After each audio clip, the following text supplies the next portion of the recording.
What's good, everybody? Timeless Traveler here, and welcome back to my Let's Play. Now, last episode, we put together started work on the Industrial District. Take a look at last episode if you want to see this massive space get cleared out, chopped up, flattened down, landscape, terraformed, all that stuff. Getting all this put together. It was literally like 40, almost 50 hours total. But in time-lapse time, it really came down to about 3 minutes. But that 3 minutes was 50 hours of cutting trees, flattening the ground, filling in this shape, building the farm, all that. Take a look if you haven't already, see how this all came together. But we basically have each of these farms, bone meal wise, produces almost 12,000 per farm.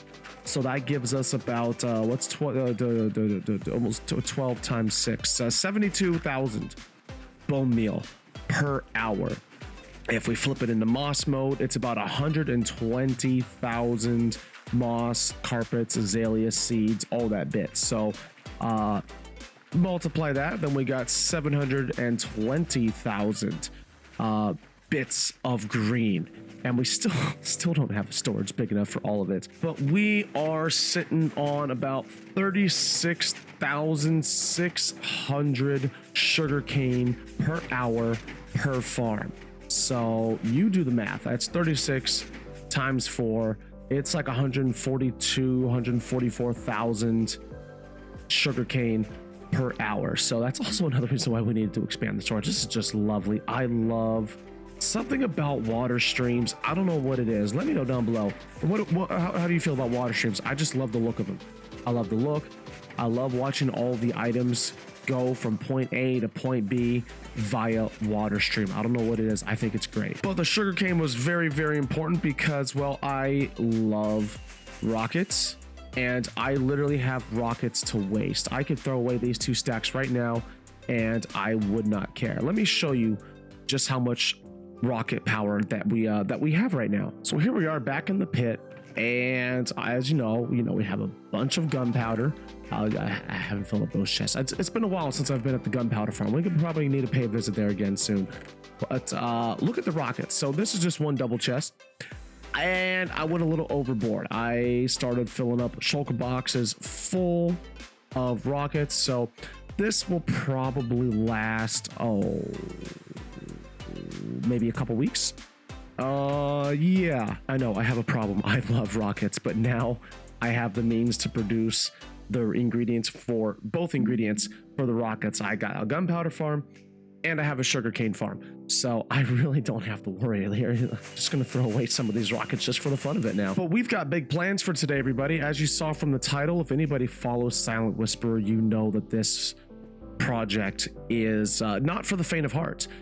We got a few reasons that we need this farm. One, well, quite honestly, just because. I mean, have you seen the farm? We have to build it. My redstone is embarrassingly low. Now this took, I actually had like almost 3 times more than this. I have been making a bunch of backup components such as this. For any future build, just so I have some redstone components on demand. But it took me about 3 in real life days of trading with my 20 clerics to get all that redstone, and in just like 1 hour of crafting redstone components, and it's gone.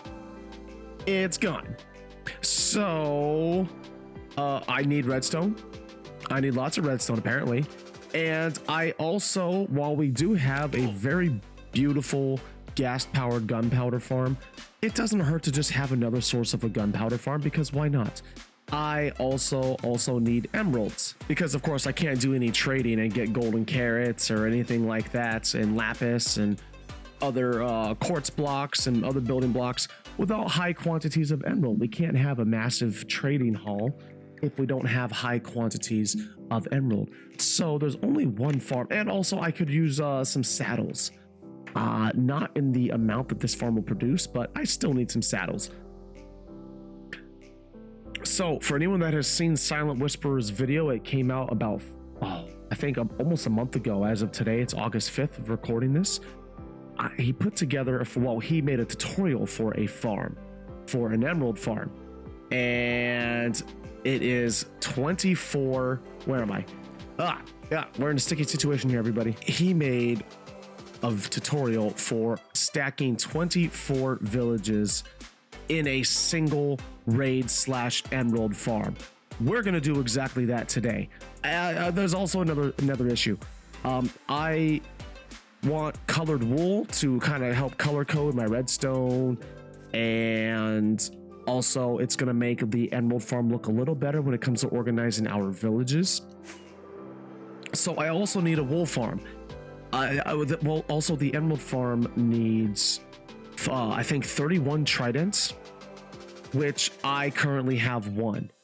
And I don't know about you, if anyone has gone hunting for tridents in the rivers and the oceans, it's a long and arduous process. I'd rather not. I would much rather spend that time building a farm that will produce me tridents automatically. I just have to AFK there.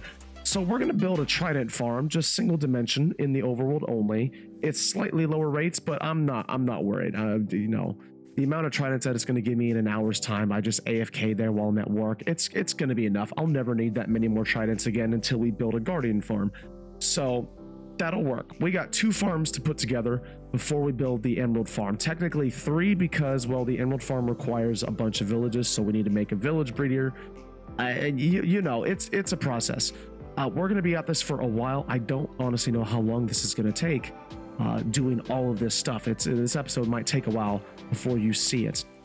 But the first step to this long journey is getting a wool farm. We've got all of our bits here. Everything we need except for the sheep. We'll get the sheep from over there, and then we'll just make a small pen, breed them out, and fill them in. But that's enough of that. Let's go ahead and get to the good part. We're going to put together a wool farm, and then we will go from there. So let's hit a time lapse real quick.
You know, it was actually very, very simple putting together this farm, and it did not take that long either. I think the longest part was probably getting the sheep into their chambers. We had some of them that kept falling off the edge. I had to, you know, get a few of them back up the steps and get them into their little spots here and there, which ultimately wasn't too bad. And, you know, it's actually my first wool farm, and I've got it all sorted out. Now I've been letting this just go away for, I think I finished this probably right before the afternoon hit, and it is now about 9 hours later.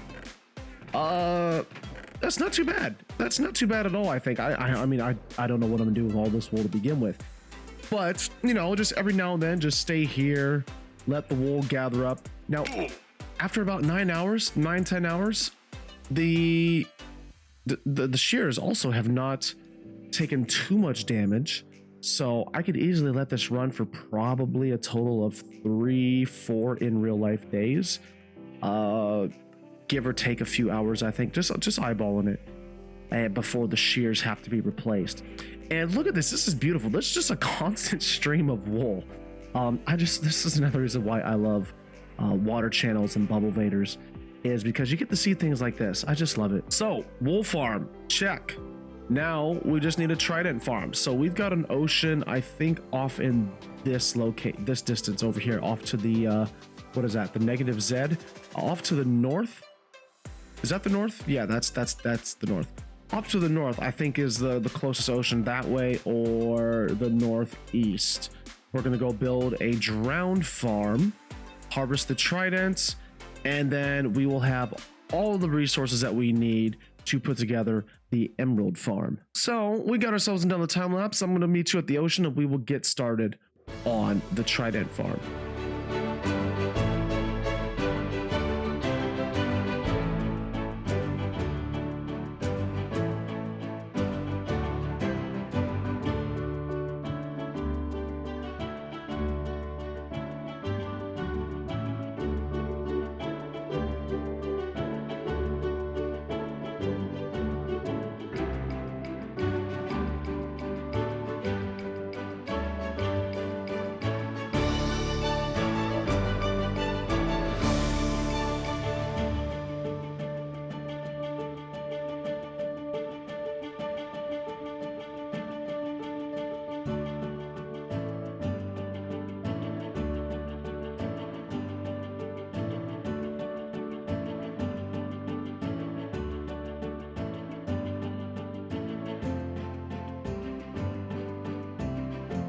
Not a bad looking farm, I think. This is actually really cool. I probably left this bad boy running for, I think I went away to work for, I think, 2 days.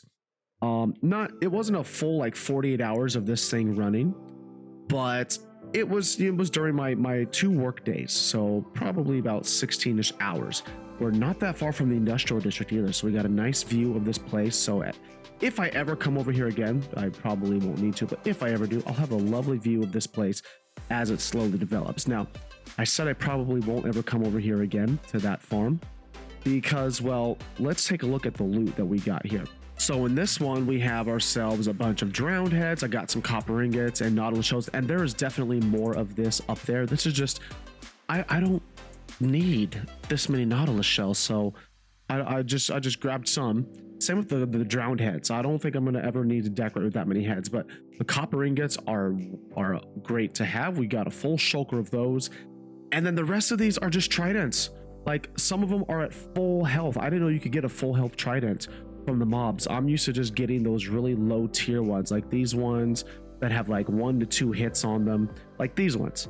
This is what I always thought I would get from drowned, but apparently there's a small chance that you get like ones that are really durable, still have all their health, and then you get a few of them that are at full strength. But we got ourselves more tridents. We definitely have enough tridents for the farm, the emerald farm. We need 31 tridents, and well, we clearly have more than that. So that's why I say I probably won't ever need to come to this farm again. So now the next step of the process is we have to get all of these goods back to base, and then we have to find a pillager outpost that can fulfill our requirements. Now, I don't know if anyone watches Silentwisperer. Some of you probably do, but he made a video letting us know just recently, actually, that there was some new developments on how to better identify what pillager outposts will have X number of spawning spaces. Basically, whatever direction, north, south, east, and west, that the bottom door of the outpost faces will tell you how many spawn spaces that it has. It could be either 1 space, 2 spaces, or 4 spaces. And well, for this farm, we definitely need 4 spaces. If I remember right, I'm gonna have to take a look at the video to review. We're looking for an outpost where the door is facing the north. So we're gonna have to go for a little adventure. I don't know how long it's gonna take, but I'm gonna put this stuff away, and then we're gonna go find ourselves some outposts. Yes, upon further investigation on Silent's video, we are looking for a door that is on the north side. So we'll take a look at the 3rd coordinate. We're going negative, we're going positive. We want the door to be on the negative side. So from our perspective, it is going to be It needs to be on that side over there. This is of course the closest outpost from my base. It's not on the south, which means south means it has one spawning space. It is on the west side, so it has 2 spots, and it's not the one we're looking for. Oh, this one's not looking good. If this one works, I mean, I'll do it, but it means we gotta, oh no, I don't want to.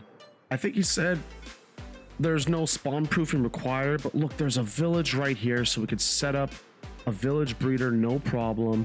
It just, oh, I kind of hope this one is not on the north facing side. So this needs to be, I think it is.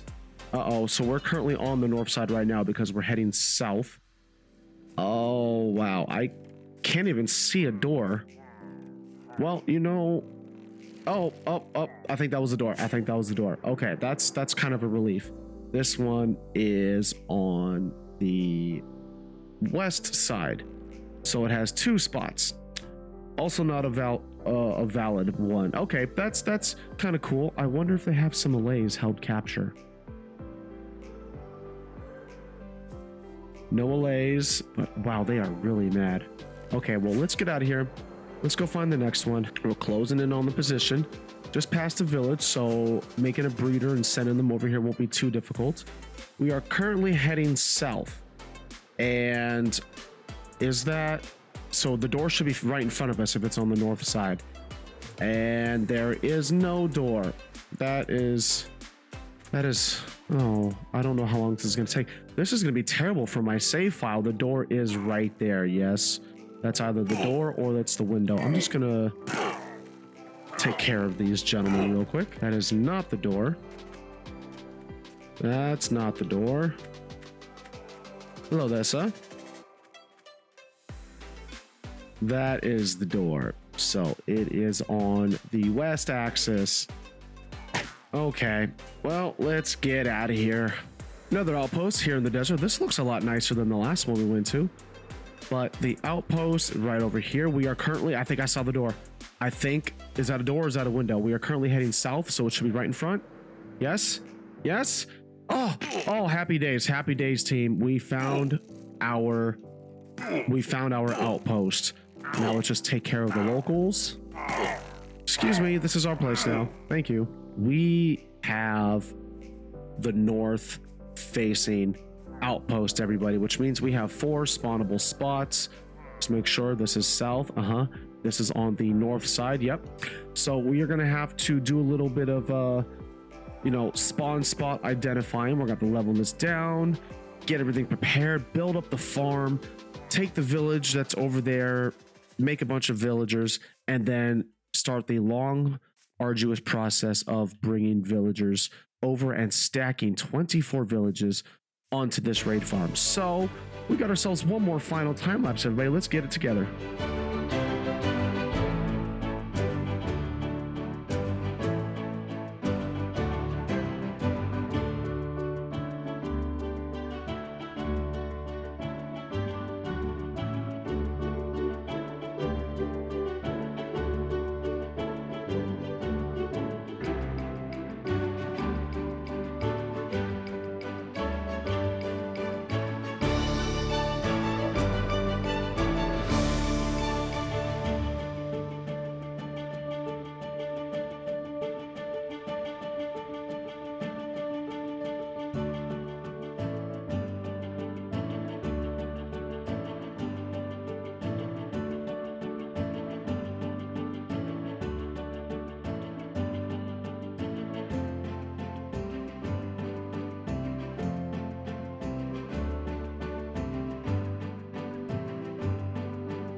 And welcome back, everybody. I know for you it's only been a few seconds, but for me it has been a few weeks since I last did a scene for this episode. Reason being, as you saw from the time lapse, we did a lot of work. So this is done. I actually let it run. I did a couple test runs for a couple hours, and then I just let it run for my whole shift when I was at work. And now we're going to go take a look at the rates. But before we do that, let's just take a look at what we have accomplished here. So we flattened everything basically below the leaves. Technically, everything below this level had to be flattened. Okay, so that reason being, I mean, we have 24 villages set up here. Okay, if 24 raids are happening all at once, this well, if they were to happen here, and if they were any spawnable spaces other than the kill chamber up there, we would have a very bad time. So that's why at first I just flattened out the chunks that we were building in. And then after watching Silent's video a couple times, I decided, you know what, he's right.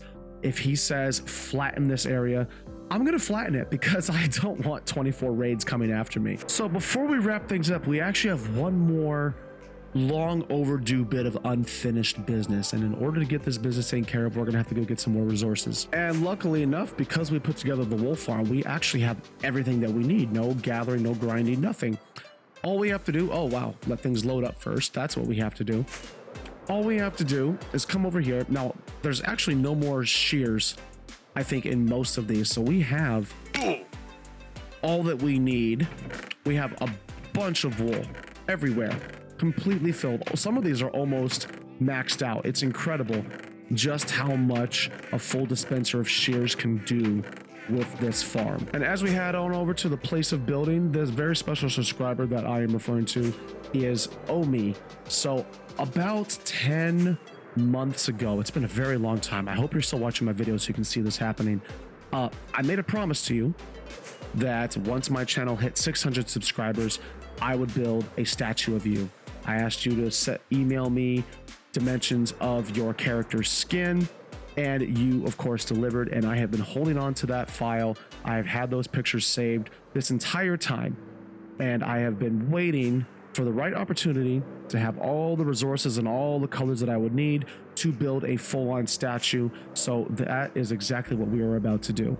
Okay, so the drowned farm is here, which means we are in the industrial district. That is perfect. So I'm going to put together, we're going to be, I think whenever I do any sort of statues, any little tributes, we'll just kind of decorate the outside of this industrial district. And we're going to start with you, Omi007. I promised you that I would build one, and I know it took a long time, and I'm sorry that you had to wait this long. I hope you're still watching. Again, just want to say thanks for sending me the skin. And well, we have one more time lapse, so we got this whole section dedicated just for you. Here we go.